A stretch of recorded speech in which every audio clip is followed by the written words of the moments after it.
We have two fabulous fellows presenting tonight. I happen to know that. I know the inside track here. Before we begin, I just wanted to point out I don't know if you can see my ties. Is the camera on here? I think in honor. We see an orange box. Is that what we're supposed to see? An orange box. Oh yeah. Where is my? Yeah, right. Where am I? Here. Okay, well that was probably by design. I think Laura Balster did that. We'll fix Elliot. But okay, anyway, in honor of the fellows presenting, I decided to wear my fellowship tie, which is my tie from Hopkins. So I feel like I'm a young fellow tonight. So there you go. And I think we're going to get started. Has Kathy joined us yet? She is? Yes, Kathy has joined us. Yeah, Elliot, I could wear the one from the Royal College of Physicians, which Henry VIII handed me personally. Yeah, sure. Yeah, right. Yeah, I believe that. Before we start, I just also want to welcome Ed Fox back. We haven't had Ed for a while, and Ed has been on our faculty from the inception. We love Ed, and Ed, our heart, our love will go out to you, Ed. Our love wife earlier 2 months ago, and another Teresa EF, and think about you every day, Ed. And I'm just really thrilled that you're able to make the time to be on it. It's been not only part of the faculty, but also part of the writing, mentoring faculty, and has been on a number of the publications from this webinar, which is entitled "From the National MS Society Case Conference Proceedings," a section inside Neurology M2, and hope to see a number of papers coming forth from previous presenters, and who knows, maybe the presenters tonight will join that group. So without further ado, Doris, I'll turn it over to you while we introduce our first presenter. All right, we have two great cases today. Our first presenter is Kristen Galletta from Brigham and Women's. And so, Kristen, I will let you take it away. Hi everyone. As I said, Kristen Galletta, I'm at Partners. And I have a case tonight that I don't think is as much a difficult diagnostic mystery as a case that I think brings up a lot of questions that I've struggled with in the first few months of my fellowship. So to start, this is actually a journey back in time because this patient's history goes really far back to 1998. When she, at the age of 49, she first developed quote, sudden onset of numbness of her left foot. And she underwent an MRI of the cervical and thoracic spine at that time, which she reports she was told was notable for a herniated disc at C5 and C6. And at that time, she did not follow up, though she see a neurosurgeon, and her symptoms resolved, and she was actually okay until 2002. So in 2002, she started noticing that after walking about 3 miles, she would have some left foot dragging. And then she also began developing dizziness and tinnitus. So she went to her PCP, who obtained an MRI brain at that time. This is not that MRI brain, but the MRI brain that was obtained in January 2002 did show multiple white matter lesions, and 2 of them were enhancing. This MRI is from a couple of months later when she was seen in our Partners MS Center. So she was seen at the Partners MS Center. At that time, she was noted to have a normal exam. So she, again, was intermittently reporting these paresthesias of her left leg, as well as foot dragging after extensive walking. Her cervical and thoracic spine from that 1998 presentation was reviewed, and actually a TT lesion was noted, at least for the notes. I can't see the scan. And she was diagnosed with MS at that time, given this MRI with enhancing and non-enhancing lesions, and then dissemination in space with the thoracic lesion as well as the brain lesions. So the plan at that Kristen, time. this is Elliot. Kristen, if you could just go back for 1 second, just for clarification, and I know you're getting the history. This is prior to presentation at Partners. Did we get any further clarification in terms of whether this dizziness was truly referred to as what sounded like vertigo? Was it disequilibrium, lightheadedness? I'm assuming with tinnitus that this dizziness might have been true vertigo, but can we have any characterization of that by the patient? Oh, in the notes, really, no, I didn't see much It was more before detail. she came to you guys, and just to point out, because obviously you're quite good in underscoring the fact that here we already have disseminated lesions that are quite characteristic for the diagnosis. We get that. I'm looking at this and I'm thinking about the form frus, the foot, but then later dizzy and tinnitus, just to sort of underscore for folks on and the trainees that still the most common cause of true vertigo in a patient population, any patient population actually, is still benign paroxysmal positioning vertigo. But with all the lesions that we have here, if the vertigo is secondary to demyelinating disease, the two most common locations would be the entry zone of cranial nerve 8 at the level of the pons, and the second would be in the medullary tegmentum at the level of the vestibular nuclei. So, and of course, vertigo has a broad differential, but if it had been related, obviously one would take a look at the imaging and see, was there now a T2 or a flare lesion that had persisted in those characteristic locations, if in fact it was secondary to demyelinating disease. Just a teaching pearl there. Still, BPPV is going to be the #1 most common, but you do have to think about these other things. And I see here we're looking at scans that are obviously not at the brainstem level, where we would see the pons or the pontomedullary junction. So hard to know by this, and when it comes in with the history, you're never quite sure what people mean by dizziness. Okay, so I'll just say we should go on. I just thought that was interesting in terms of was that a relevant event related to demyelinating disease, or was it something else like BPPV? Yeah, my impression Or from reading the notes from years, that, right? Yeah. they didn't ultimately necessarily think it was related, but that but that sort of prompted the MRI brain to start with, and then I'd say looking back at the thoracic imaging from the original left foot weakness episode, they put that together to make the diagnosis. Got it. Okay, great, thank you. So at that time, the plan was to start Avonex, and she did. And so this is sort of a number of years, but from 2003 to 2009. So from 2002 to 2005, she continues on Avonex. She does develop, which is described as a Lhermitz, but she has stable MRIs of the brain and cervical spine at that time, and her exam is stable. In 2005, she starts developing dry mouth, and she underwent an extensive workup for this, and including a biopsy for Sjogren's, as well as anti-ROA antibodies, which were negative. And I'm not sure why, but initially, anyways, the Avonex was assigned the cause of her dry mouth. So she stopped the Avonex from 2006 to 2007. She starts and stops Copaxone, reportedly from an allergy that's not really well characterized in the notes. And then in 2008, she has an episode of vertigo with a stable MRI and exam, and decides to go back on Avonex, thinking it might be related to her MS at that time. Throughout the notes, throughout these years, her exam does change a little bit, starting to notice some mild reduction of vibration at the toes bilaterally. And then there's some notes about the reflexes becoming 3+, and that she's having a little bit of difficulty with tandem gait. And then her time 20-foot walk is 5 seconds at that time.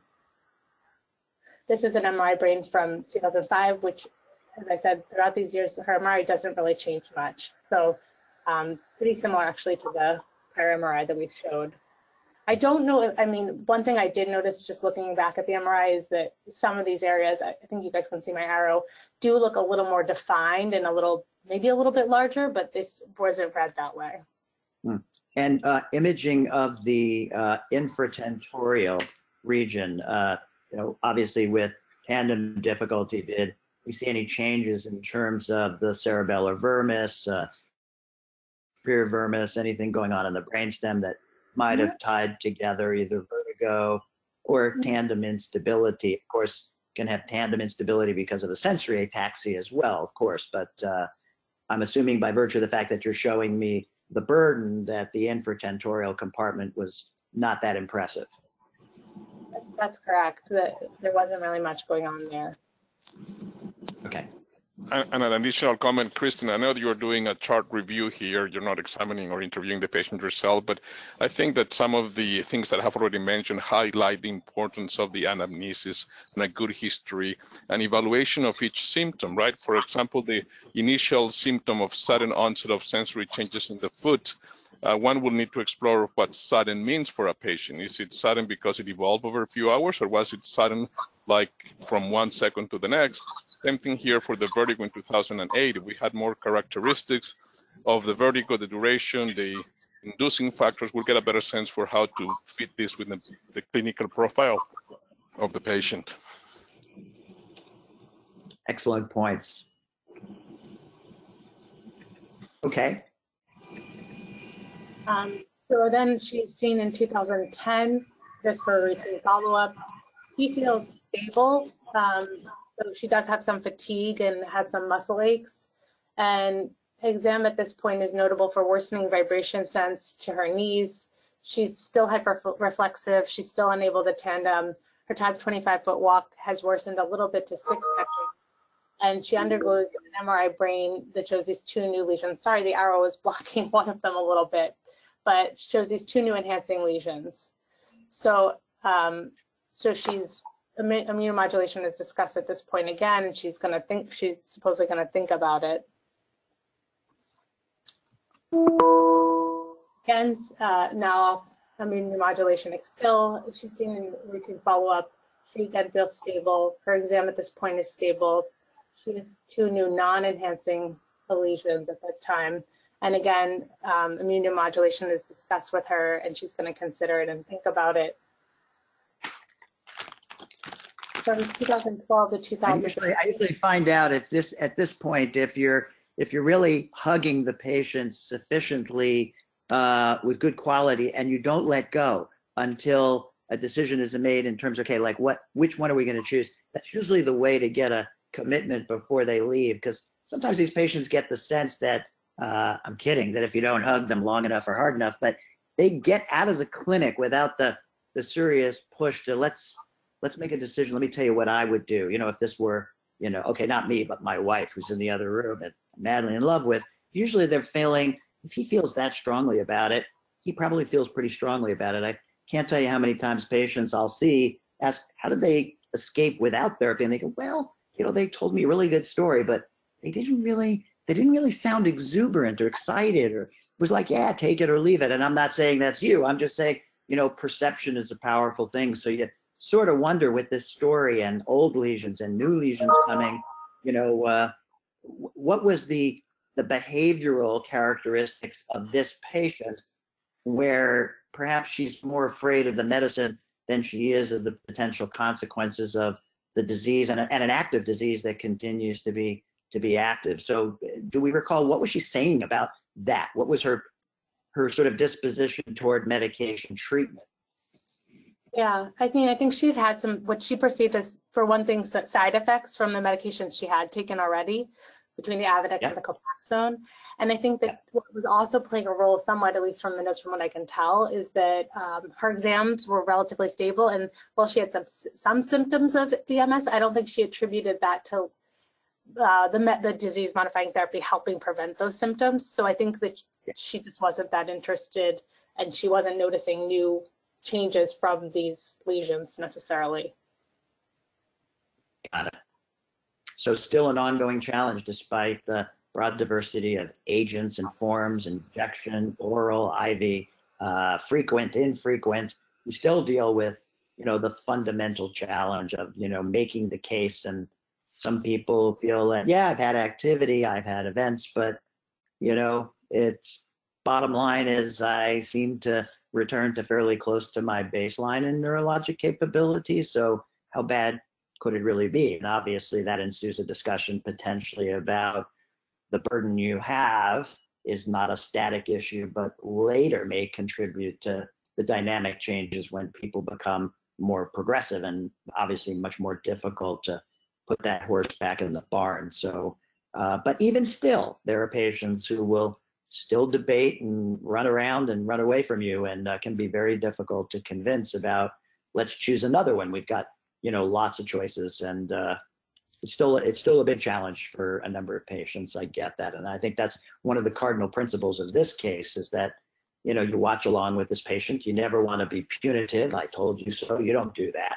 But boy, earlier would be better. Yeah, time is tissue, and what you see is not always what you get. My fellow physician, Alex Cruz, is on and can remember the conversation we had with a patient yesterday exactly about this point that although MRI has become very good, very high precision, there is much that is going on that we don't capture on the images of the scans that are going on at the ultrastructural level that do matter and that should count.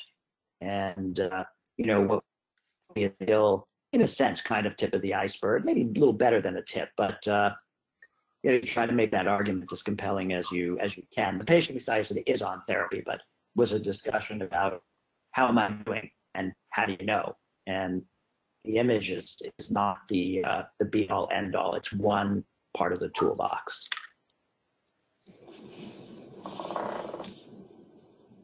Okay, let's keep going. Yeah, so from 2012 to 2015, she develops worsening balance and fatigue issues.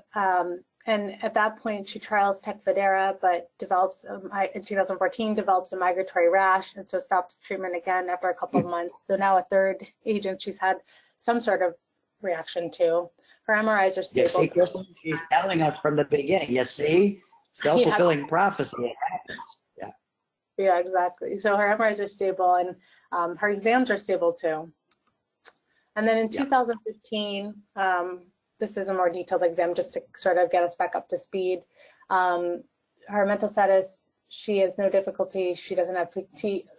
This is what's documented, but no reported mood or fatigue issues. Her visual acuity is 20/25. As you can see, her motor is good. She has normal vibration according to this exam reported at that time, still 3+ reflexes. And then her time 25 walk has improved to 4 seconds. And her EDS, so her EDSS is 1.5 in 2015.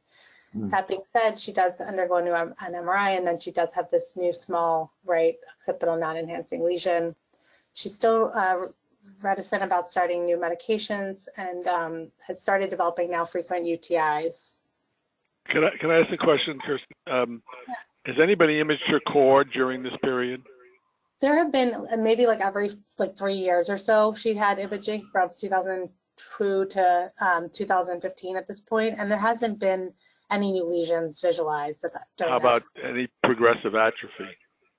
So, I didn't look back. I mean, it's hard to quantitate without a computer in the cord, but sometimes you see that if you have enough lesions above. I mean, urinary tract infections, a lot of this sound bilateral cord-like, even if you can't see it. Yeah, it does. She did, there certainly wasn't a comment on it, and I did not measure the cord thickness to see, but it's something I could definitely go back and look at and see if there was those changes. It does suggest that with the vibratory changes. I agree. Yeah.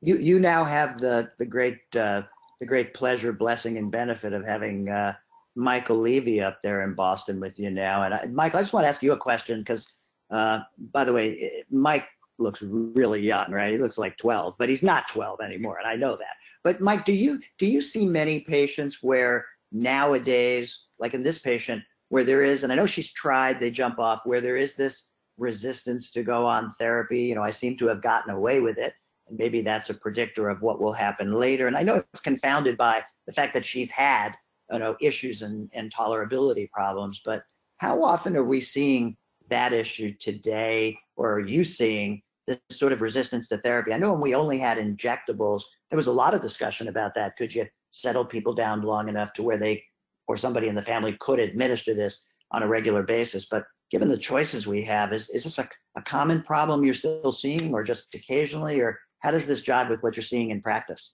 Yeah, it's funny that you bring that up, Elliot. First of all, I don't look young anymore. I think you're depending on memories from 10 years ago. But I'll take the compliment. Yeah, but it's funny because I had this conversation with a patient today who told me that all of the neurologists she sees who have gray hair, they all say, well, there's some benign MS and we don't want to cause more harm, and maybe, you can just get by with this minimal type of therapy, and then all the young people that she's seen say, well, now we know this is immune-mediated disease, and you should go on this drug. And so she's getting two totally different points of view, and I think it depends on the generation in which you grew up. And if you know, come across as this is how you treat MS, and this is, you know, we know exactly what's wrong, and these are the outcomes with good therapies, then I think they internalize that and they say, okay, well, this is the obvious treatment. It's like antibiotics for an infection. It's kind of a no-brainer anymore. So I think a lot of it has to do with the perception you were talking about earlier, how you convey it to the patient. Great point, and thank you for chiming in. And I think that those points may be generalizable. He's making generalizations that are generalizable, but which is very important. But of course, there are exceptions. There are guys like Lisak and I.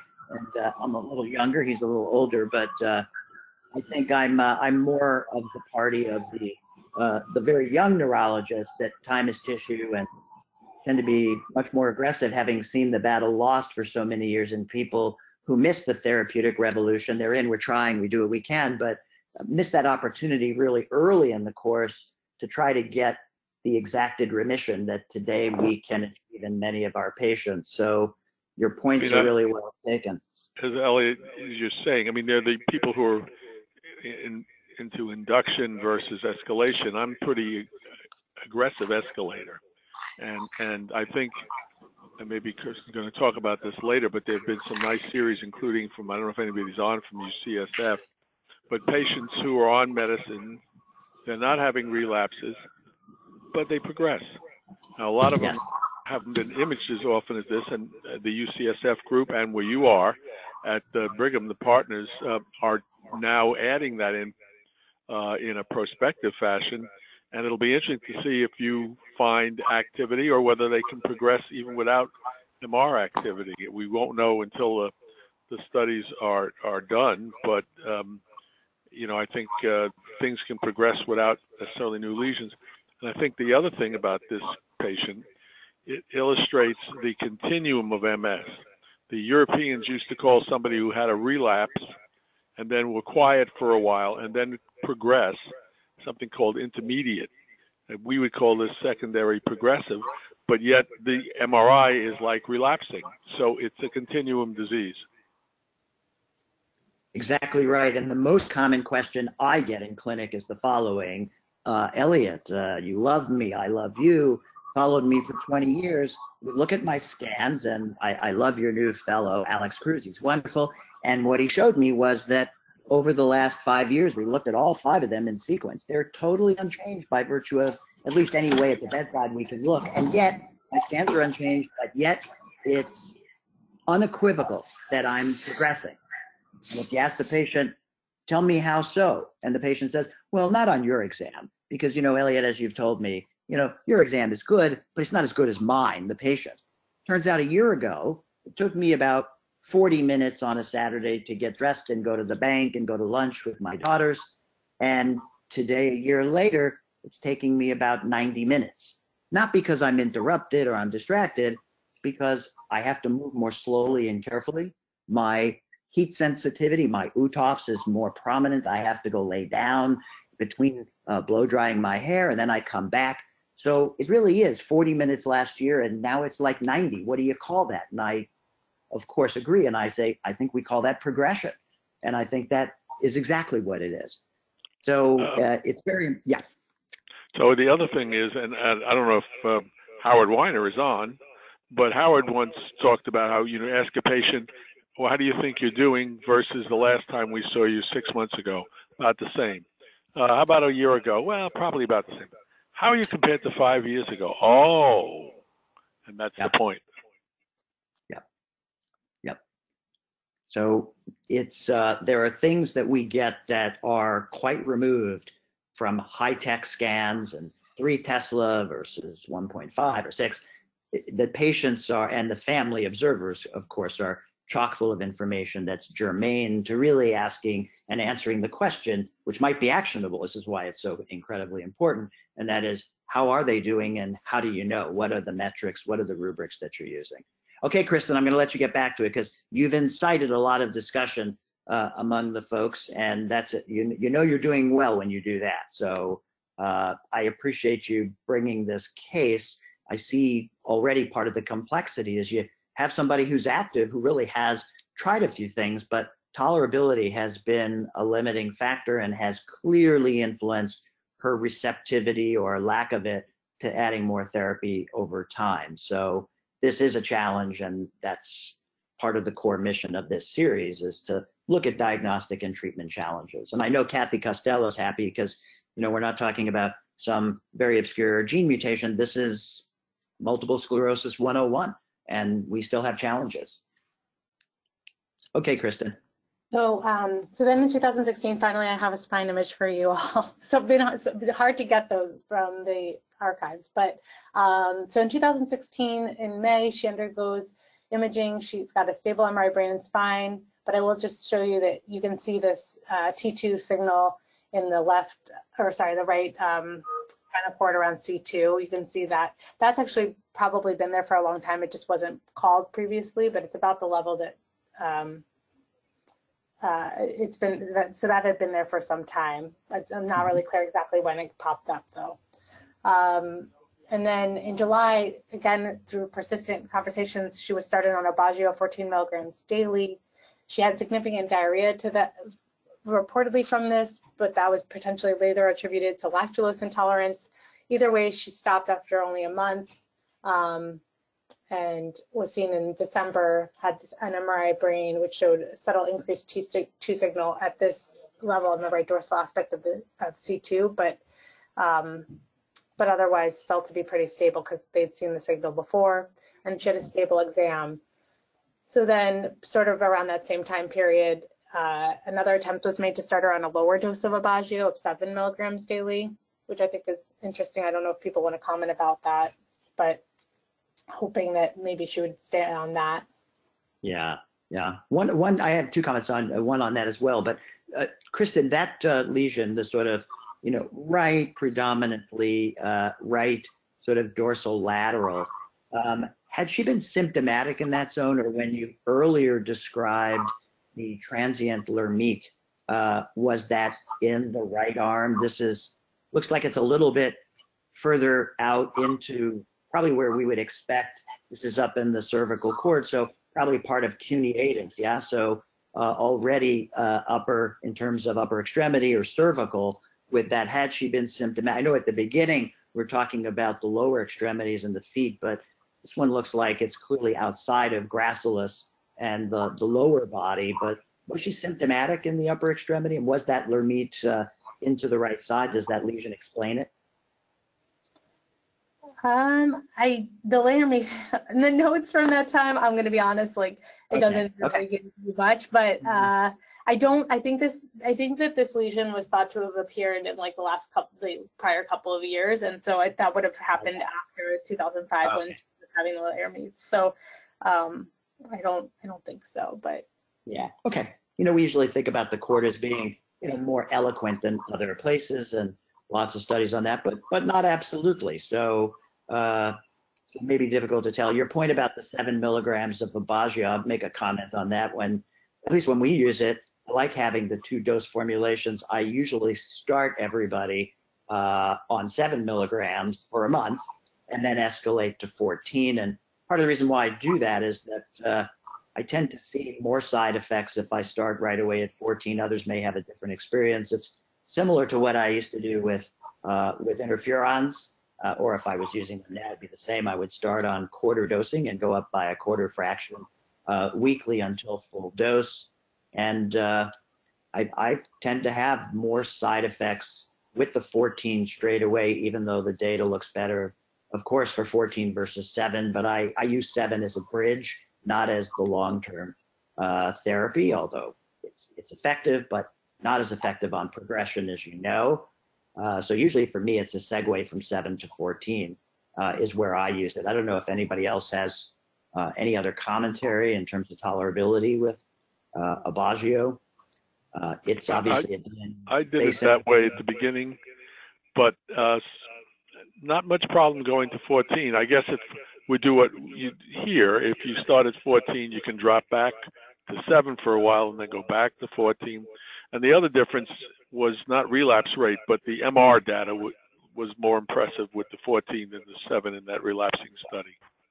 And progressive that we had, as you mentioned. Statistically, with the 14 milligrams in both of the pivotal trials. I agree.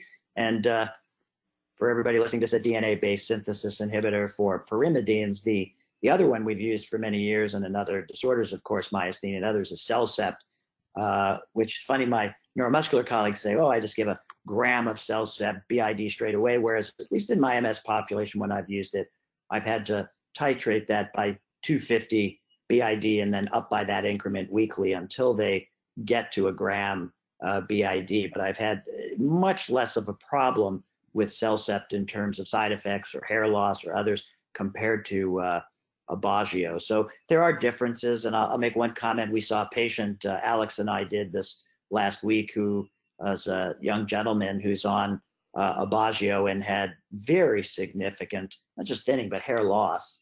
And I guess he escaped our usual regimen where we have patients on, we'll use spironolactone at 50 to 100 milligrams a day, usually used for an old, weak, generic antihypertensive, but also it's used for acne.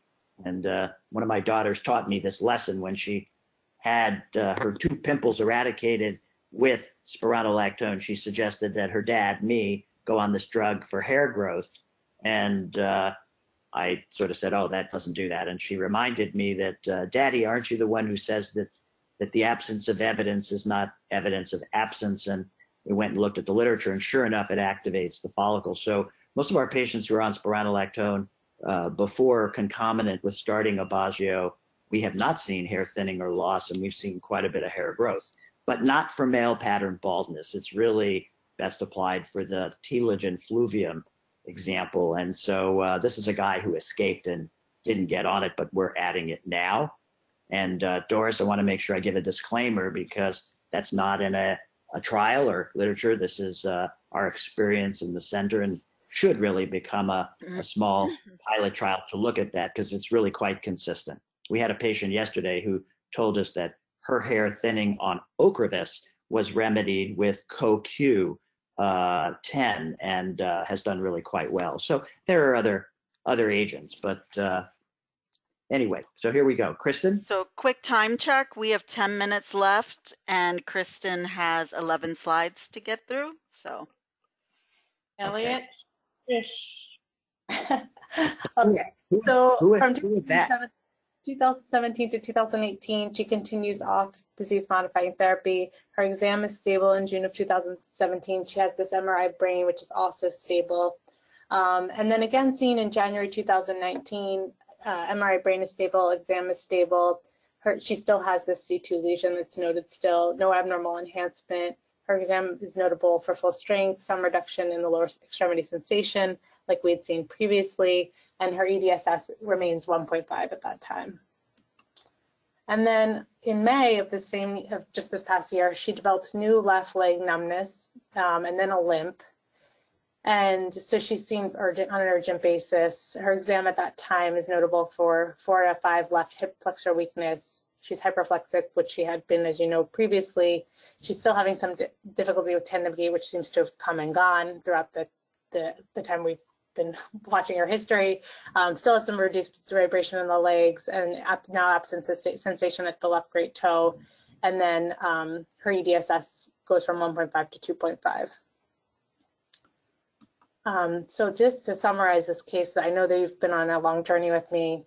So many years have gone by, and at this point, she's a 70-year-old lady with a 20-year history of MS, who's trialed on multiple MS medications with varying side effects, who's now presenting with a new relapse. And the reason I really wanted to talk about this case is because, first of all, I think a lot of questions have sort of come up for me in fellowship so far are sort of about what to do as people age with MS, what to do, should they continue on therapy forever? Should we ever stop disease-modifying therapy for these patients? And when is it safe? And also, if you have any thoughts about features of her particular case that would suggest that she would just continue to relapse, and also any thoughts you would have about what therapy she should go on now that she's tried a number. So I would like to ask, I'd like to ask Laura I have the benefit of having her on. Laura, what's your take on the first part of this? You have a 70-year-old. You hear about people who have exhibit burnout and this and that, but obviously this is not the case in this patient. She clearly exhibits ongoing proclivity to have activity. So let's say her 70 is the new 40. She's still active. So what would be your advice to a patient and your fellow you're advising, Kristen, on this from, New York to Boston? What would be your take? And she's off meds right now, Kristen? Correct. Yeah. And how long has she been off? Please remind me. So about at this point, like she trialed Aubagio briefly in 2016, and then she couldn't really tolerate it. So now 3 years, she hasn't tried anything. Right. It seems like, not to be ageist, but it sounds like the more potent therapies have not agreed with her, and you wonder about putting her on a platform med. That would be, I don't manage as much MS firsthand as I used to, but I think that's what she's shown throughout the years. I don't know if Elliot agrees or others agree. Oh, I do. I think that's the actuarial here is pretty clear that those attempts have not gone well for her. So, yeah, you wonder that, if you went back to something, ultra safe, but maybe something, very well tolerated. I don't know how we'd feel. No, Copaxone was in the mix there at some point, right? And now we're right. That's true. Maybe an interferon if she can tolerate it. Yeah. So, could I ask why we're so worried? I know she's 70, so I would find her young. Yes. It's all comparative. This is true. But I mean, this woman just had a whopping lesion in her cord. Yes. Okay, and I don't know why you can give her steroids, but not forever, and forever doesn't work anyway. So the question is, why is she not a candidate for ocrelizumab? I mean, patients of her age with leukemias and lymphomas get rituximab. Yeah, I was going to say rituximab be another. Well, or why not Tysabri at 8-week dosing? It turns it off. I mean, in the majority, and look, she's active, right? So she's got lesions, she's had attacks. She's at that phase where that could be utilized quite rapidly, 8-week dosing. We know a lot about it. I like Bob's idea. The only thing I would be concerned about is make sure she has adequate steroids and antihistamines. I don't want her to be my new index case for a Kunis reaction with coronary vasospasm, but that's right. Some of these things we could be adding, and also to Bob's point with Ocrevus, you're talking twice a year, so that's pretty infrequent. Lemtrada is a big to do in terms of getting it ready. I'm a big fan, of course, but I think there are steps along the way where we could put our toe in the water and very rapidly get, I think, her confidence and her commitment to, okay, there is something that I can take, and I've shut this down, and we could do imaging over the first year and show her we've now exacted remission both clinically and radiographically. So I think you can go from two different vantage points. One is you've got a platform that's ultra safe. She went through that at one point, but it's injectables. Yeah, and then we've got a therapy which is twice a year, and you've got Tysabri. Let's not forget, this is an incredibly effective drug very rapidly at 8-week dosing, irrespective of antibodies. Much of my concern about the big problems are mitigated, but also the smaller problems, suggesting with UTIs, for example, with monthly dosing, that was part of why in 2006 we dilated out to 8 weeks, was because of the frequency of UTIs and women with fungal vaginitis and those sorts of things. So I agree. There's a lot of, go ahead. It's tree. And I know that we probably as a clinic use it a lot more than a lot of other clinics, but we found it extremely beneficial and helpful in a lot of people who kind of are therapy resistant, either psychologically or physically. But what about that? I didn't hear the last part. You said CellCept? Yeah. Yeah, well, I think your point is well taken. And again, even though it's a DNA-based synthesis inhibitor like Aubagio, the tolerability couldn't be more different. It's like night and day. Right. I can't speak. I know it can be different in myasthenia and some others, but our MS patients have tolerated it incredibly well for a long number of years. Incredibly well tolerated. Now on generic, and you have to remind them to take it on an empty stomach. That's very, very crucial.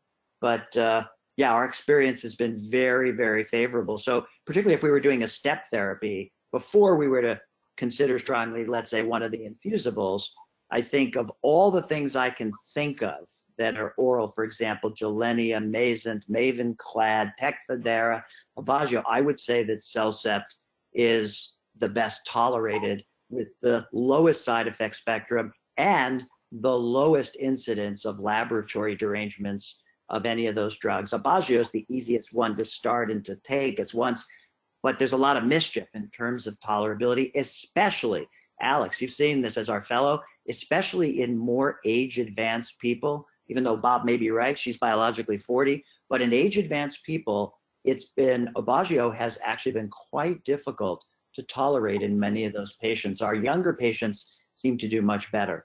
I think Teresa's point is well taken of the oral agents, not one of the FDA indicated agents for this, but it's off patent. Its copay is generally very, very cheap, easy to take. You just have to remember twice a day, empty stomach, an hour before and 2 hours after a meal, and lots of experience in NMO and in MS with using that agent. But just quickly, NMO is one thing. If you read the guidelines, and I was on that committee with Bruce Cree and Dan Peltier and David Jones, Ruth and Marriott said, the evidence that it works is not exactly rigorous. And people have heard my favorite line from Don Purpura that the plural of anecdote is not data. But ocrelizumab or /rituximab, I mean, people in their 70s and early 80s get it for lymphomas. I think that she's a great candidate for that. Yeah, I can't disagree with that. But I would also say that, just like we've learned with the Ampura studies on response analysis, we have had cohort, and there have been additional studies. And I think, Bob, part of the reason why you haven't seen the big studies in any of these disorders is that Roche never delivered, the once a day orally stable, modified mycophenolate. So, and that's not to say that because we lack data that we would have had it with the big trials, but we haven't. It was at the time when Aubagio was being developed, CellCept was going off patent. And we clearly have patients where, I'm sure you see it too in myasthenia, and we've certainly had it in MS patients where they've been unstable on a variety of agents and they get on CellCept, they go into remission. I don't think it's regression to the mean because some of them have gone off and they've reflared, go back on and they're stable. But your point is well taken. We have a lot of data on Ocrevus across all the forms, including, the Holy Grail was PPMS. Yeah. I completely agree with you guys, but it's also, you have to take into account the history of the patient who's been a little bit or a lot reticent on starting a lot of these therapies. And this may be a way to at least get her on something, knowing that she's active right now. Well, this is why when you brought it up, I think your point is a great one. I brought it up in the context of, even if it had to be a step therapy, to Bob's point, let's say she's active, she goes on and exhibits other activity, but a drug that she's tolerated, you might have more credibility to go to the next level, of intensification to the Ocrevus versus would she buy it now at the very beginning? And she might. Yeah. One last comment, because I guess we're really running late. But yes, she's mainly had intolerability rather than safety issues with her treatments. That's correct. And to the question of shall she go on therapy, I think that the question here, there's no doubt that we have a patient with active MS, and if it were not because of the age, we would be saying, of course, she has to go on therapy, right? So the question that was brought up is treating patients as they age. But I think that the issue actually becomes relevant when we have a patient that is aging, that is stable, and we are trying to decide discontinuation of therapy. But I don't think there's any question that when you have a patient that has disease activity in MS, that patient should be on treatment. So I think that we need to get that out of the way as the first question here on the slide. The what therapy we've been discussing, but I think we need to clarify that, and that's my point of view. But absolutely, unless there's comorbidities or a very short life expectancy, that the age does not matter when we have active disease. Mm-hmm. Well, and if you listen to Bob's most important emphasis when he started his last set of comments, Bob, I'm talking about you.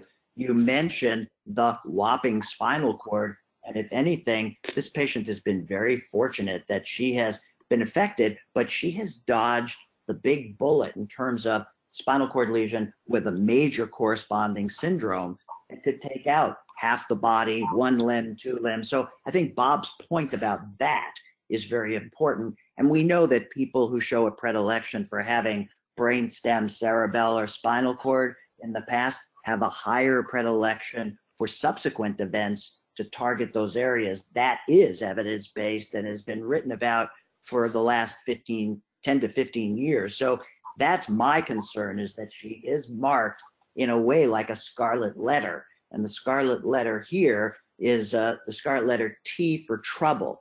And we've gotten away with a lot thus far.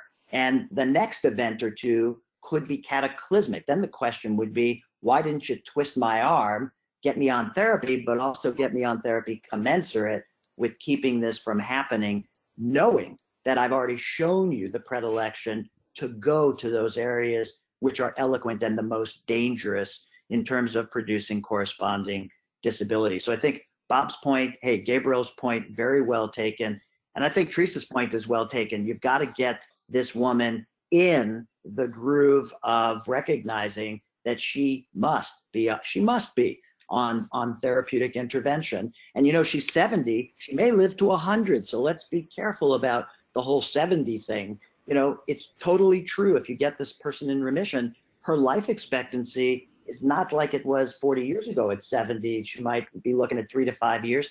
It's a patient who might have another decade, 2 or more, and the issue is going to be one of quality, right? Quality and quantity. So, Kristen, when I looked at this first, I had no idea this would garner this kind of discussion and controversy, but this was really the perfect type of case that fits within the rubric of difficult, challenging diagnostic and treatment dilemmas.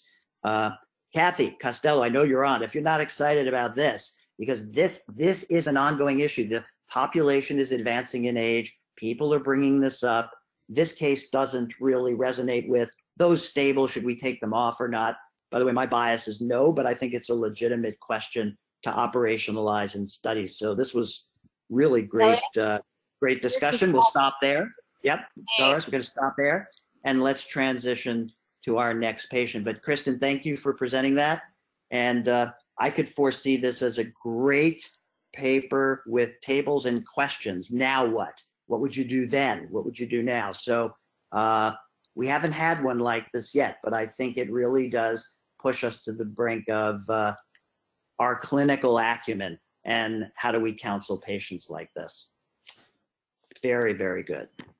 Excellent. So, thank you, Kristen. And so Yep. next up is Erica Parada, who is a fellow at NYU Langone. Go ahead, Erica. All right, so we're going to get started. This case is a little bit different, but that's why it's here. So, hold on. There we go. So we're going to start off with a 44-year-old man walking into an ER. And his chief complaint is my PCP just called and said I have an abnormal MRI and to go to the ED. His timeline, about 4 weeks ago, started having persistent mid-back pain. It was sharp and burning in quality, worse with bending and twisting, no relief from ibuprofen. About 2 weeks ago, he started getting a decreased sensation, began kind of in the outer part of his toes, and then progressively moved upwards into the legs and then into the abdomen, right above the belly button. This morning, the day he comes into the ER, he also noted some decreased urinary stream and started having some difficulty walking. This afternoon, again, the PCP called and kind of advised the patient of abnormal MRI findings. He had had an MRI because of all these symptoms when he saw his PCP that week to see what was going on. Just of note, none of these symptoms, he had no symptoms of infection, no recent travel, no recent vaccinations. So for his medical history, he has a past medical history of really nothing. He's a pretty healthy person, no surgical history, married, civil engineer, doesn't smoke, doesn't use drugs. He does drink about 4 beers a night. So maybe a little bit of alcohol use disorder, or maybe normal. I don't know, depends on your opinion. Family history, heart disease in his father, paternal grandfather and grandmother, and also a history of brain tumors in the family. Mother had meningioma and brother with ependymoma. I don't have a lot of information about that, but it's interesting. So we'll move on to the physical exam. His exam on admission, vitals, pretty unremarkable. Maybe a little bit of hypertension, probably kind of nervous. Mental status was normal. Cranial nerves were all intact. He had a normal fundoscopic exam, no pallor or edema. Motor exam, he had normal strength throughout, normal tone, 5 out of 5. Reflexes were 2+ throughout, and flexor plantar response bilaterally. Sensation. I would say just one other thing. I wanted to just jump in, and I would say, if that's really representative of his regular blood pressure, I'm hypertensive just looking at it. So you got my attention. So he might have a little bit of hypertension. He's not on any medications, and during it, well, we'll get to that later. Okay. So, and I should note, all this exam is done by the resident that was on call in the emergency room too, the neurology resident that was seeing consults. Sensations, we get to the sensory exam, we start to get a little bit of something. So he has diminished light touch with a spinal level at T9, and vibration is absent in the lower extremities, in the ankles, in the toes, in the knees, all the way up to the anterior superior iliac spine. Temperature, pinprick, joint proprioception were reportedly intact. Romberg, he's kind of swayed a little bit back and forth, but didn't actually fall. And on coordination, there was no sign of ataxia on finger to nose or heel to shin. Rapid alternating movements were symmetric. When we get to the gait, his gait exam seemed to be pretty unremarkable, but he did have some mild difficulty with tandem, which might be something. So for imaging, so I have a video here. Hopefully it will play. So this is a T2 sagittal spine.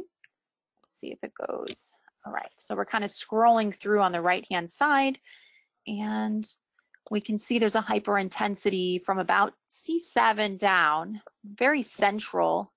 And as we look through this on the right side, there's kind of this H pattern that we see where there's like a hyperintensity kind of in the middle of the cord near where we saw the anterior and dorsal horn.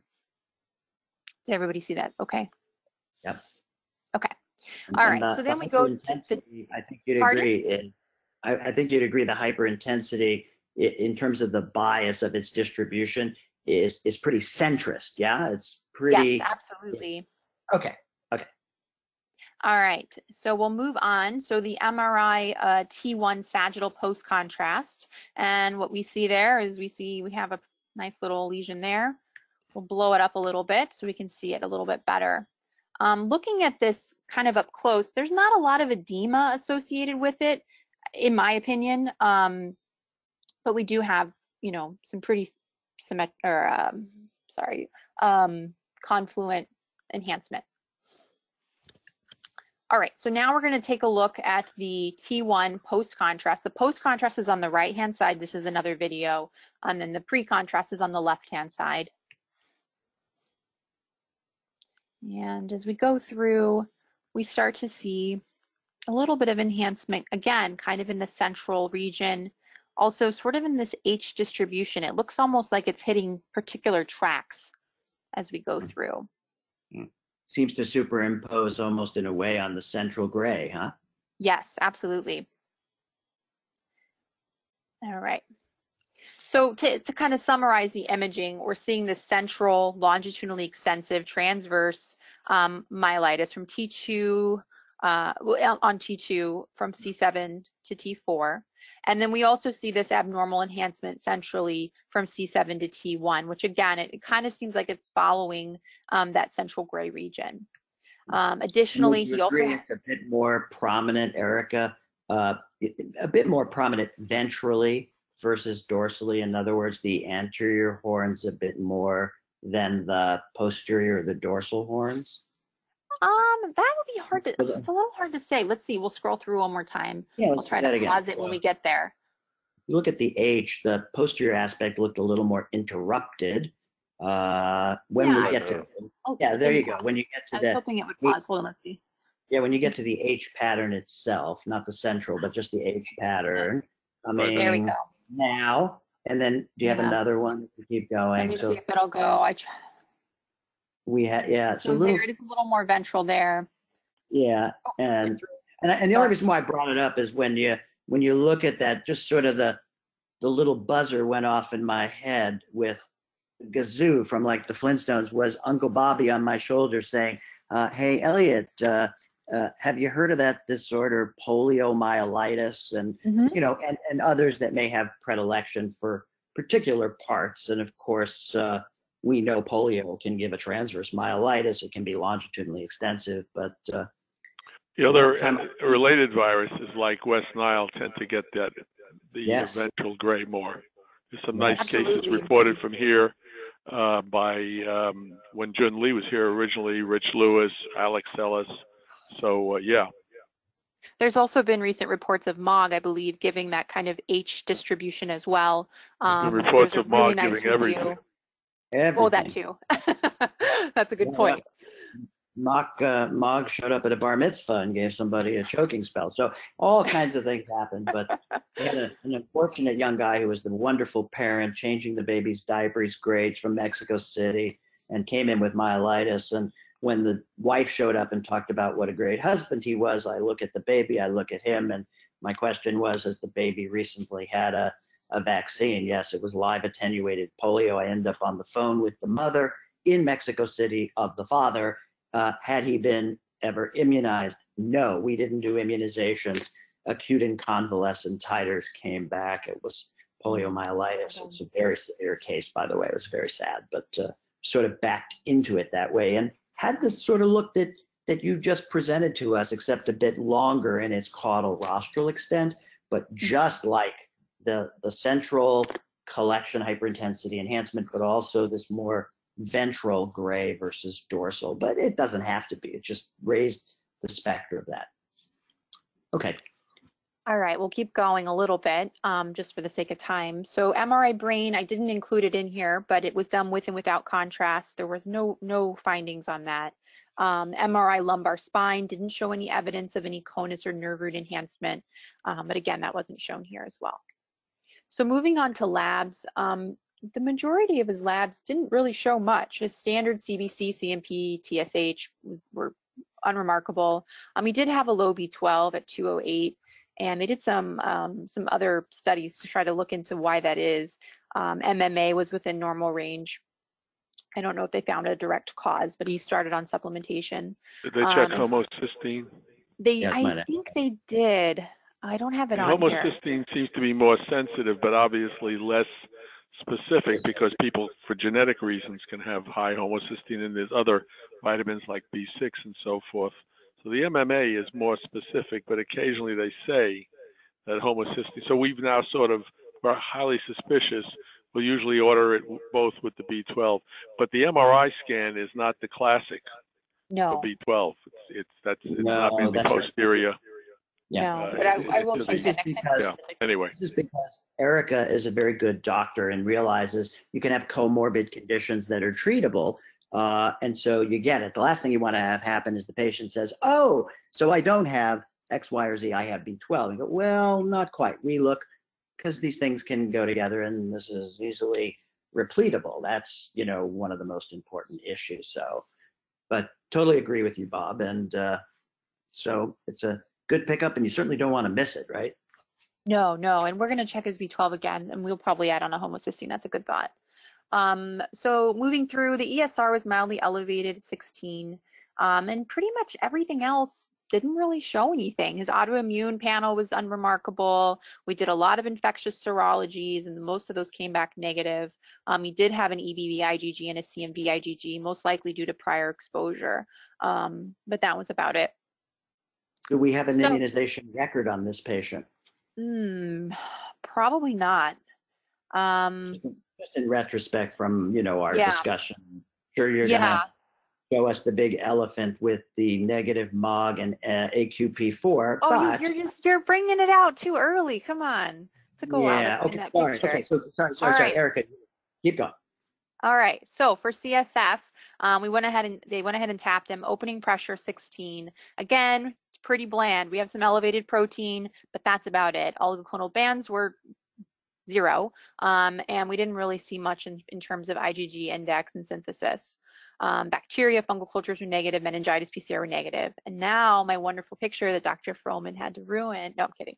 The elephant in the room, we had a negative MOG and a negative aquaporin 4 IgG. So, it's not those two things. I love that picture. Thank you. It took a while to find it. Anyway. By the way, if you have a negative and you don't find something else, it is recommended, particularly for the aquaporin 4, to repeat in 4 to 6 months. Occasionally, it'll turn positive. I've heard that with MOG as well in children. It could be, Sometimes there's a delay. Yeah. All right. So I'm just going to summarize quickly. We have a 44-year-old previously healthy man, 4 weeks of this subacute kind of progressive myelopathy with sensory and urinary symptoms. We see a longitudinally extensive transverse myelitis with kind of that, central gray matter enhancement and T2 hyperintensity, CSF normal except for that elevated protein, no oligoclonal bands, and aquaporin 4 and MOG are negative. So we're going to just kind of quickly get through this a little bit. So he ends up being treated with 3 days of steroids in the hospital. He follows up 10 days later at our MS center. And at this time, he continues to have absent vibration in the lower extremities. And he does have a sensory level to pinprick to the mid-thoracic region. There's some hyperreflexia at the patella bilaterally, and he has an extensor response on the left. Tandem is intact, but his time 25-foot walk is about 6 seconds, which is a little bit on the longer side for a normal healthy person. He's treated with 5 more days of high-dose methylprednisolone. He actually took it orally. He made these methylprednisolone shakes, really tasty. And we also sent off some additional labs, including a perineoplastic myelitis panel through the Mayo Clinic. We plan to get repeat MRI in 6 to 8 weeks as well. And his updated imaging 8 weeks later, we can see this is the T2, and you can see that it's shrunk a little bit. It's about from T1 to T3 now, so it's a little bit smaller.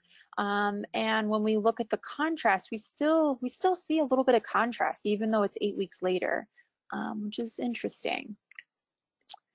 And then this is the sagittal T2, just kind of showing the length of the lesion in comparison to the contrast. So the whole area is not contrasted, but a pretty good portion of it. And Erica, you would call a bit of edema now. It's not severe, but you'd say that it's a bit expanded, particularly for I would agree. Yeah, absolutely. Okay. All right, so drum roll, please. We get our results from the Mayo Clinic, and we have this CRMP5 thing that comes back positive by Western blot. Yeah. Which I had never heard of before, and a lot of the people I worked with had never heard before or hadn't really seen in practice before. So his diagnosis is CRMP5 perineoplastic myelitis. So what is it? So it's this collapsin response mediator protein 5. It's a neuronal cytoplasmic protein, which is present in central and peripheral nervous system. And they're doing a lot of studies trying to figure out exactly what it does. There's a nice article by Yamashita where they looked at some knockout mice, and they seem to have aberrant dendrite morphology, both in culture and in the actual mouse itself. So they think that it may have a role with brain-derived neuronal factor, with development and the maintenance of synaptic plasticity. Hey, Erica, is it collapsin because the dendritic arborization undergoes simplification, so the distance between these fibers, or if you had negative charge repulsion issues, that it's just simplified, so tends to become reduced. Is this the origin of the collapsin kind of concept? I don't think so. That's a really good thought. I think so. There's a collapsin response mediator group of proteins, and I think a lot of them are involved in cell structure. But I believe it was named before they knew what it actually did as far as the dendrites go. But there is, I have to look back. I think there is some microtubule type of, cell structure origin to the group initially. Nice. So the first paraneoplastic syndrome was described by you in 2001, which was quite a while ago. So you'd think maybe we'd know a lot more about it. And we do. We've had a few reviews. There was a nice review by Keegan et al. Looking at myelopathy secondary to CRMP5, and another one by Cohen et al. Looking at the ophthalmologic manifestations of this disease. And what they found is that it can present in a variety of ways. So myelopathy, cranial neuropathy. There were some really strange presentations where people would get loss of taste followed by chorea and chorioathetosis. Peripheral neuropathy seems to be very common as well, very painful peripheral neuropathy, Lambert-Eaton, cerebellar ataxia, limbic encephalitis. We talk about MOG being, like everything. This is also like everything and more, very extensive. The biggest thing is it's been highly associated with malignancy. 59 to 83% of patients in the myelopathy series were found to have cancer, and the most common was small cell lung cancer, thymoma, thyroid, bladder, renal cell, laryngeal, chondrosarcoma. There's a pretty long list of different types of cancers associated with this. So that was a concern, when we saw him, making sure that he did not have cancer. There's also an interesting overlap where a lot of these patients will have coexisting neuronal antibodies. So they'll have more than just the CRMP5. They may also have voltage-gated calcium, Casper, GAD65, ANA, just kind of a wide spectrum of various paraneoplastic antibodies, which makes sense. If you have a cancer, you may have lots of antigens that are being exposed and kind of causing this upregulation of the various targets.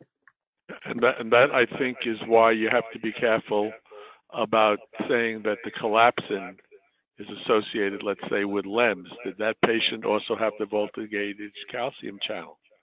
No, he only, well, actually, I not this patient. I'm talking about in the literature. You be careful when you have a whole laundry list and you have multiple antibodies. That's right. Figuring out which antibody is causing what can well, get a little messy. Yeah. Especially with small cell, because small cells we know are actually neuronal rests. Yeah. Yeah. I mean, they're not lung tissue. By derivation. Yeah. So this is just the chart from the article by Keegan et al. Kind of looking at the types of things that they saw when they were looking at these patients with a myelopathy. The vast majority did have a progressive course. I'm not sure how progressive, but if we look, very, very few had any relapsing. They said 15% acute relapsing. In malignancy, again, was found in a large portion. The vast majority were female versus male, although the non-Mayo cohort, it was more male. So I don't know, it's a little unclear. And when we look at the other coexisting clinical manifestations, some people did have peripheral neuropathy in addition to the myelopathy or optic neuropathy, movement disorder, etc. So for this case, just a little bit more about the follow-up. We saw him just last week, actually. His exams improved. His spinal level's gone. He now has vibration in the patella and maybe a little bit in the ankle. His Romberg's negative. There's no swaying. Again, some subtle difficulty with tandem, but for the most part looked pretty good. And he's denying any symptoms aside from some intermittent paresthesias. He feels like he's 95% back to normal. We did a malignancy screen with CT neck and chest. It was completely unremarkable. He's going to have a PET on Thursday, so we'll see what that shows.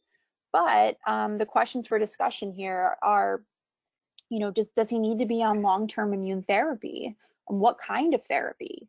How far should we take this cancer screening? There are cases of people not having cancer, but there's so few data out there to really know kind of what to do in the situation. And is there any other diagnostic considerations moving Has forward? he had rectal exam? Because there are small cells reported in prostate and also in uterine cervix. Okay, I don't think he's had that. So rectal exam. We I'm were not thinking sure if the maybe PET would pick scrotal. that up. Yeah. Sure. So maybe like a proctoscopy or something like that. But, you know, a good urologist doing a good digital exam and seeing Okay. if he or she thinks they feel something suspicious.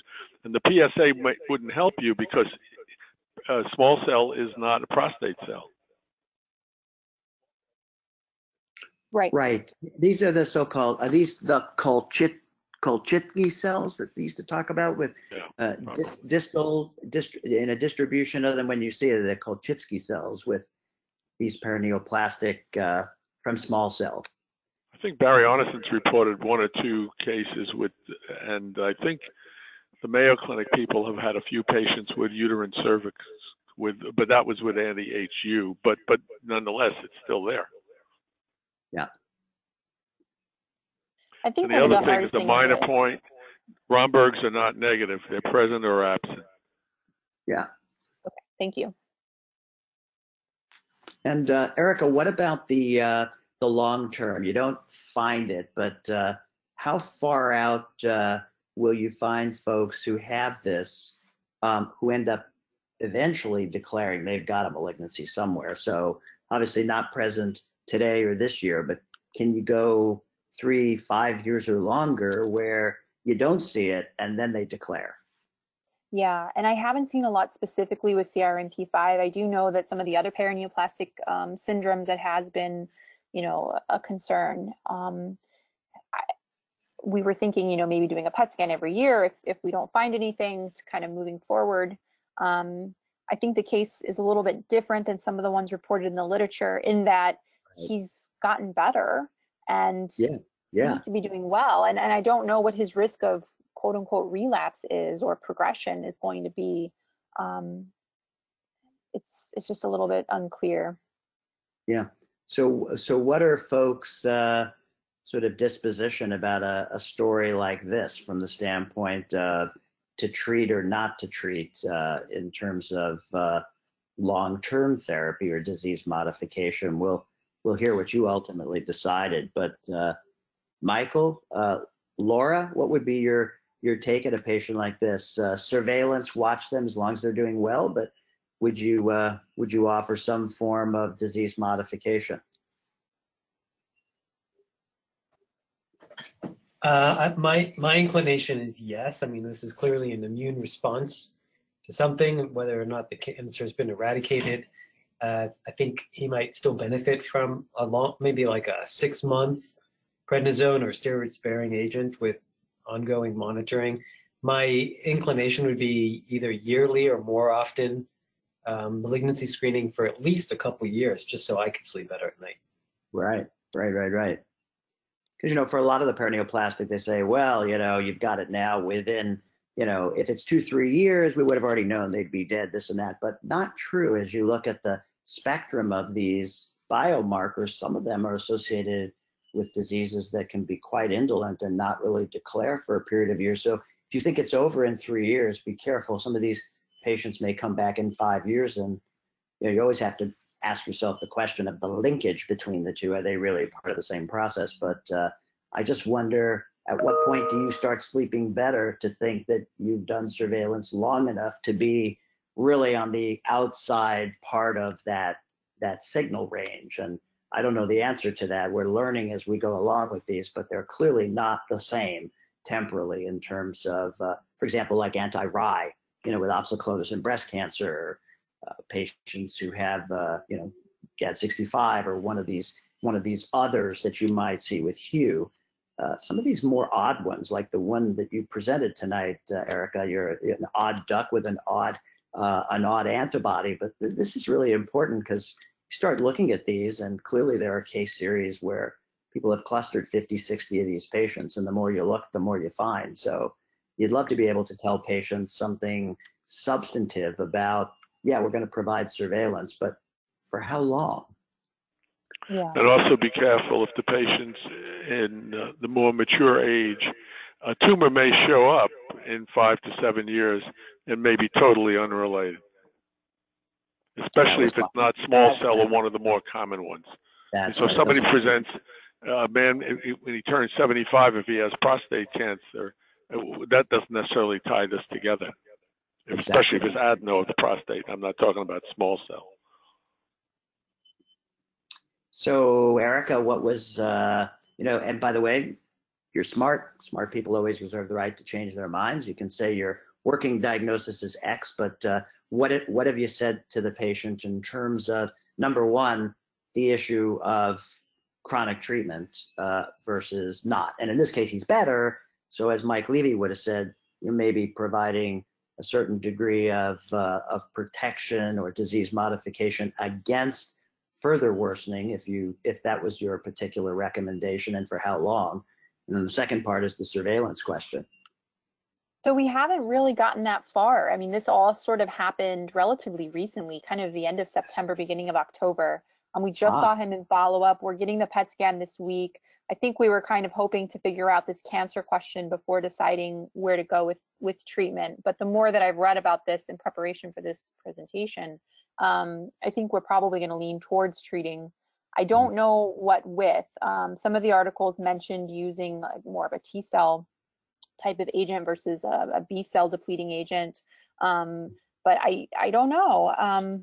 We're going to have to kind of take it as it comes and see how the patient feels. It's a cytoplasmic antigen, so in theory, Plex and things like that aren't the way to go. Steroids and T-cell active agents like azathioprine, methylphenolate, maybe. But I don't think we know whether this guy needs some therapy for 6 months or longer. My biggest concern is that there's such a laundry list of things that bad things that can happen. Yeah, I'm not saying not to do it. Yeah. I mean, you may have your answer. Unfortunately, the PET scan or a rectal scan, a rectal exam and a biopsy find a tumor. Then you got to treat the tumor first. Yeah. Mm-hmm. Mm-hmm. My own bias would be on this. I guess I'll ask. I'll ask Teresa Froman is on the line, but not to steal your thunder, Tree, but I hear Mike Levy mention, steroid sparing agents. This guy's obviously done very well in your hands, Erica, but this is a case where I would really wonder about maybe covering him with Cellcept. Very well tolerated in most, has the steroid sparing component without the steroid side effects. So if I was going to, I think that's probably where I would start. That's what I would recommend if I was going to do therapy. And based on how little we know about this and that it could be recurrent, I would vote for treating, and I think I would use mycophenolate. You got to be careful about 3 to 6 months, as Bob underscored in our last webinar. Here we go. Very well. Absolutely. If it worked quickly, it would have been positive in myasthenia study, and it wasn't. They solved one equation with 2 unknowns, and they bombed out. So we know, but with azathioprine and with mycophenolate, if you're in a rush, you could argue that cyclosporin or methotrexate, or obviously prednisone, are the fastest if you're going after a T cell, let's say. Yep. And if you weren't on the last webinar, Erica, I think it's all archived. You may want to listen to Bob's discussion about this. I think it was critically important because many people may have the right idea about those agents, but they jump ship prematurely because they have this idea that these agents work really precociously with their steroid-sparing effects, and that is just not the case. And you have to be very patient, which is why a lot of these patients are on steroids with these agents, and then they do the old shift. In a guy who's doing really well, who may not need the steroids per se, you could use these as monotherapy, but you have to be very patient, realizing this could take many months in order to really achieve not just steady state, but really control over the inflammation. Certainly in myasthenia, we know that's true for both azathioprine and Cellcept. So it was a great discussion at our last webinar. I'd really encourage you to listen to it. Bob, that was a fairly protracted discussion you had about that, and he's had lots of experience with these agents and people jumping ship prematurely, going back on and then achieving remission. So some of the studies are really confounded by virtue of the fact that everybody's in a rush, right? It's America. I want it to work now. Supersize, give it to me for free. Right. And thinking about we're not a patient population. And with that, I'm gonna bail out. It's two great cases. Terrific, really terrific. Yeah, I would echo that. That was a fabulous presentation, Erica. And sorry about the elephant comment. I have to do something for you. I'm just kidding. It's fine. It's not a problem. Something will show up at NYU, but you'll know immediately who it's from. I won't tell you what it is, but you'll know immediately. But these are really two fabulous cases. So it's 6:08. Doris, we have a little bit of time, so I thought, I can't help but have Ed Fox on with us and not ask Ed what would be his take in terms of to treat or not to treat and surveillance in a case like this. Ed, you have an approach on something like this in terms of what you would do?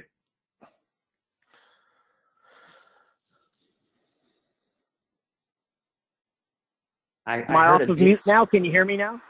Oh yeah, now we can. I heard a deep inspiration, but then I thought we lost you. That wasn't me. All right. No, I do think, both of these cases were great in terms of getting to the point of being able to make that critical decision of treatment. I think that's what's exciting about these cases is that, as opposed to when we started in this business, yeah, there's things to do. We get to jump on the bandwagon on this. And I think, for the latter case, I was reminded of a case I had where we didn't have this kind of panel of autoantibodies. And now, I think that it would have been fairly clear in retrospect that the malignancy that ended up taking this person's life, and this was an emergency room doctor that I knew well, would have been discovered. It was a peripheral neuropathy, and it was, back in the days when we really just didn't know what to look for. But now that we have these panels and we can get on the treatment, I think we go aggressive and we go strong on those people. And I think in both cases we can say the outlook is fairly reasonable, that we'll be able to be on top of the cases and take care of business.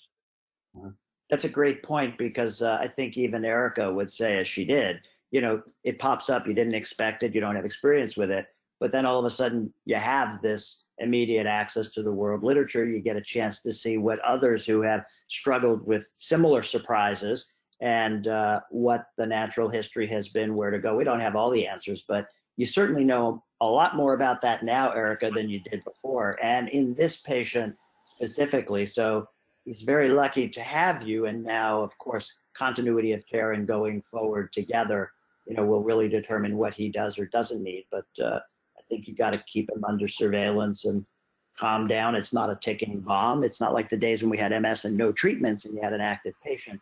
Here you have the ability to PET scan the guy and to have him on treatment, and he's done very well thus far. So this is obviously very encouraging.